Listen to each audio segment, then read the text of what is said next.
Hi, good afternoon. This is Shellee Howard with College Ready. I have a special guest today that I cannot wait to share with you. But before I do, I wanted to ask you, how is your student doing?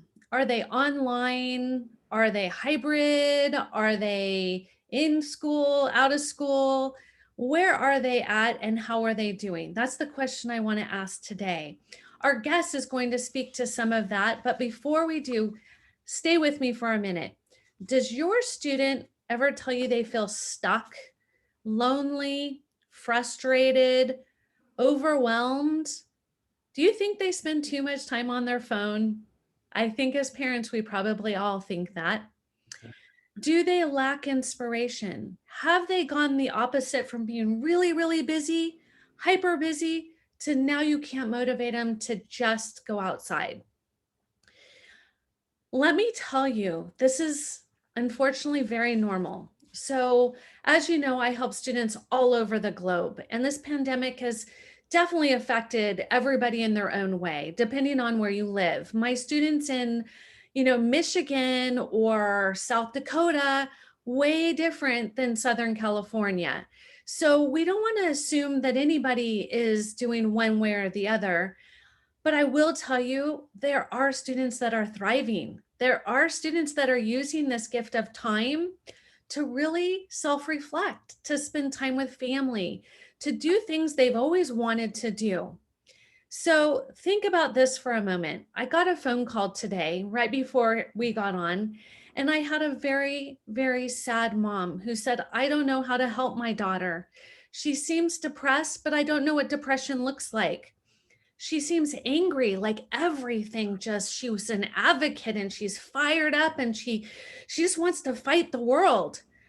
She thinks that online school is a joke and that she's not getting an education. If your child is feeling any of this, I want to introduce you to Josh Harper, a friend, a colleague, somebody that I trust with our teenage students. So, Josh, can you introduce yourself and tell us a little bit about your background? Yeah, you bet, Shelly. First of all, thank you for having me. It's great to be here and be part of the College Ready family. I've heard so much about it. I love what you do, and it's such an honor to be part of this. But yes, my name is Josh Harper. For everyone out there, I have my own counseling practice here in Laguna Hills called Wave After Wave Counseling. So I'm a licensed professional clinical counselor. So that's at the highest level that a counselor can be here in California. What I say is that I specialize in working with kids, teens, and young adults. So I generally work with people between the ages of 10 and 25. Although I do work with some younger kids and some older adults as well, but generally ages 10 to 25. Just a quick word about my background. I was a public school teacher for 4 years, teaching elementary school. And then I was a youth pastor at my church for 5 years until I started becoming a counselor, and now I've been in the counseling world. This is my ninth year as a counselor. So love what I get to do. Love having my own practice, and yeah, I'm really happy to be here, Shelly. So thanks for having me.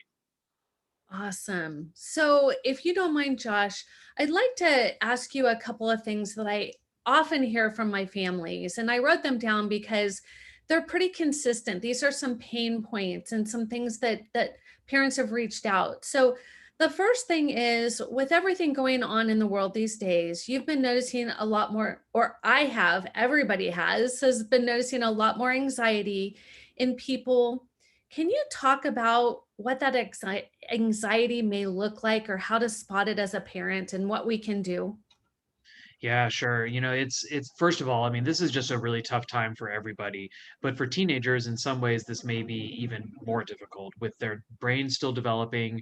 It's a especially tough time on kids.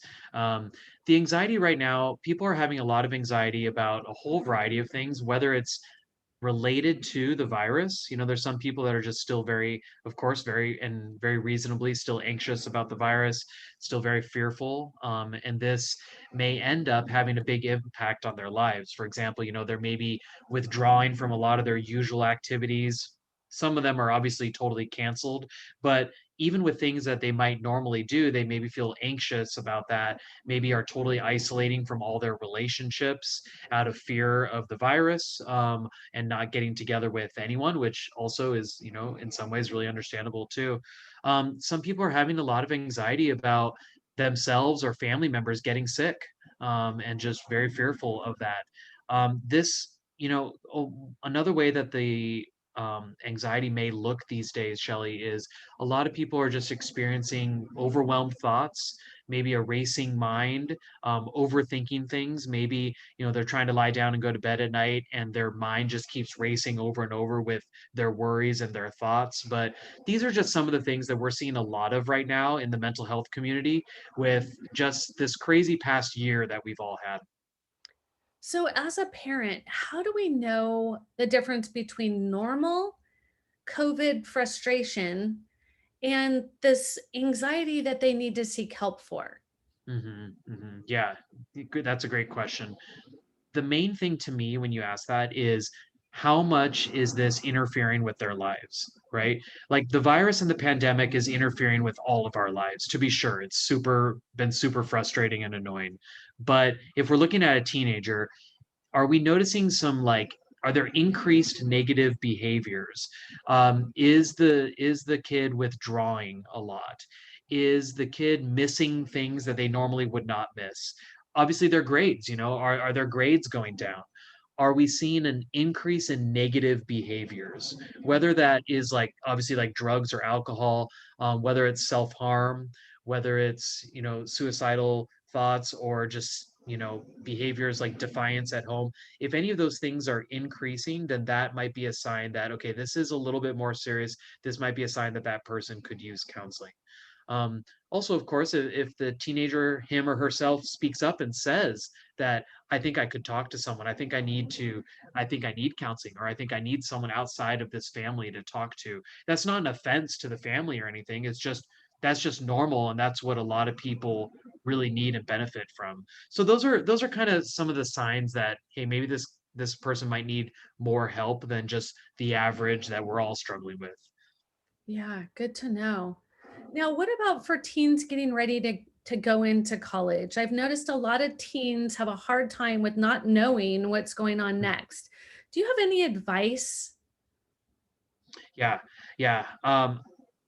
First of all, I think we need to remember that it's normal to want to know what's going to happen next.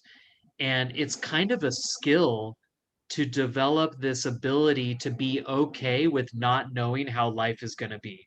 I mean, and you and I struggle with that sometimes as adults. Like adults, we want to know, we want control, we want to know what's going to happen next. So for teenagers, feeling like so much of life is out of control and who knows what's going to happen with, whether it's what college I get into or whether I'm going to have a real graduation this year or not, we all don't like to have things outside of our control like that. And so I think like learning to develop the skill of being okay with not having full control or ability to determine what exactly is going to happen next, not having that you know full control over it is something that we learn to develop and get better at over the course of our lives. So, as a parent, sometimes we feel like we have to walk on eggshells. Maybe not every parent, but I've had a few tell me what can they say or what can they do to support their student who may be going through some of that fear of the unknown? Yeah, yeah, great question. So I would say a couple ideas would be to help that teenager focus on what are the facts right now, rather than maybe a lot of opinions that are out there or a lot of stuff on social media, a lot of sensational news stories maybe. Try to focus on the facts to help you, determine what you should do about things. Another idea is for parents is like trying to help their kids to identify what is in your control versus what is out of your control. Because what's out of control is maybe how the virus is going on a national level, but what's in your control is maybe limiting how many people you spend time with right now, or when you do have a bunch of downtime and free time, how can you use that to better yourself as a person rather than maybe just spending hours and hours on screens. I mean, we all do that, but for teenagers especially, that can be a big temptation. um, Another idea would be for parents to help kids to see the importance of connecting in their lives, like have meaningful connections and relationships with family and also with friends. And then maybe one final thought is try to help your teenager see some purpose to his or her life. Try to develop something that helps them feel that they have a purpose. Let me give you an example. If a teenager is 16 years old and they've never had a job before, and they're finding right now that they have a ton of downtime, maybe applying to some jobs, and if they get something where they can work 10 or 15 hours a week and they're making maybe, I don't know, 13, $14 an hour, and then all of a sudden they get their first paycheck and they see that maybe they made $200 or something. I mean, that is a really, really big deal and super exciting, and that can help that teenager to see that, you know, to have some purpose to their life. And maybe they make a goal that some my goal is to get $1,000 in my bank account. That's a big goal to work towards. So having something that creates some new purpose for their lives can be really helpful during this time. I love that. You have Yeah. no idea, but I am actually launching on February 14th at 11 a.m. We're kicking off our very first inspirational passion project masterclass. And Oh, cool.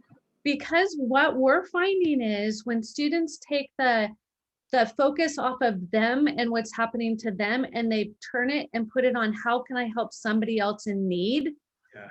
they really start to be opened and excited, and they are interacting, and it's not protected because they're helping somebody else. Hmm. So I love that. It just ties in perfectly. Our passion project is all about helping students to connect with what am I good at? What are my gifts and my talents? And if we stay focused on the positives about who they are, I think it's a lot harder for them to go the other direction. Mm. And so once a week for 12 weeks, I'm going to be helping students to learn leadership skills, to learn how they would like to see the world changed and what can they do, not what can't they do.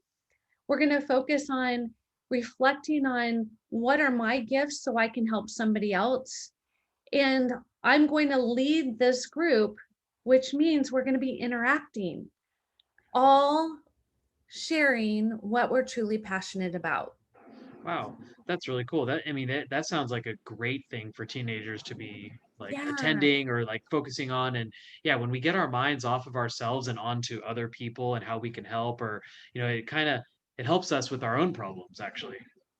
absolutely. So I was really excited that you said Yeah. that because I came up with this. I was talking to a student who just felt stuck.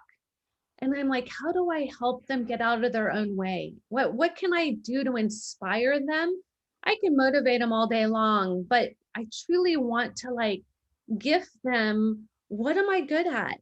Do I like to lead or follow? Am I an introvert or extrovert? How do I lead people in my genius?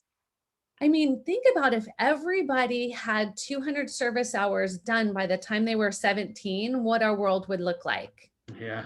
right? Yeah, And that'd be so during a time of lemons, I want the students to understand here's how to make lemonade. Smile, push through. And I know it's not for every student. There's some really hard situations going on. I don't mean to make light of them at all, but I'm always about what can we do? mhm. And if that doesn't do it, then I send them to you. And then you give them skills that can help them to get back to what can we do?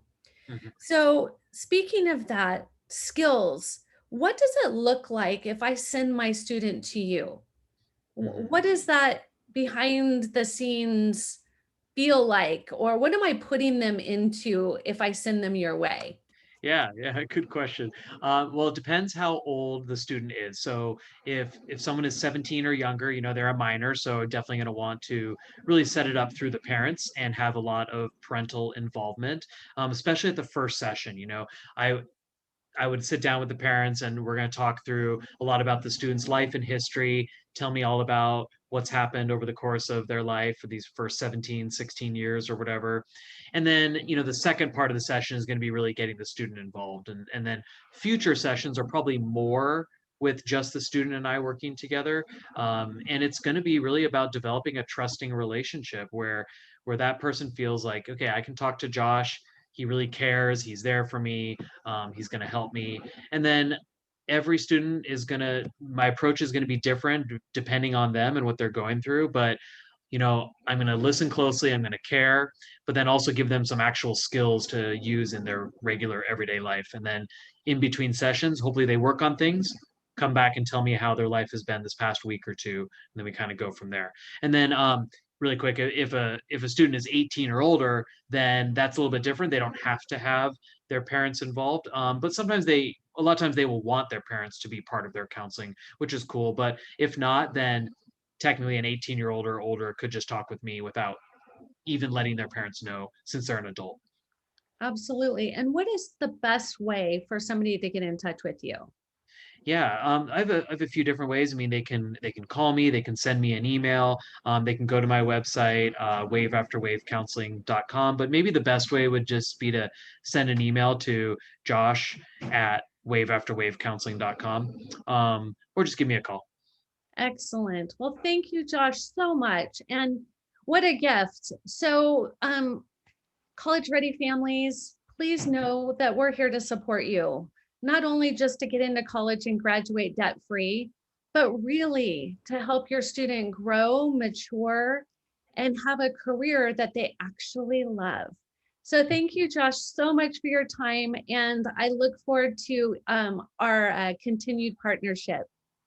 Yeah, absolutely. Thanks, Shelly, for having me. And if anyone needs help with, finding the right therapist, and, maybe they're looking for a female and they're stuck, they can reach out to me and I will be happy to help them. I generally work with the guys, but if someone is looking for someone and they can't find it, I'm happy to help with that too. So, Excellent. Thank you so much. yeah, you bet, Shelly. Thanks for having me.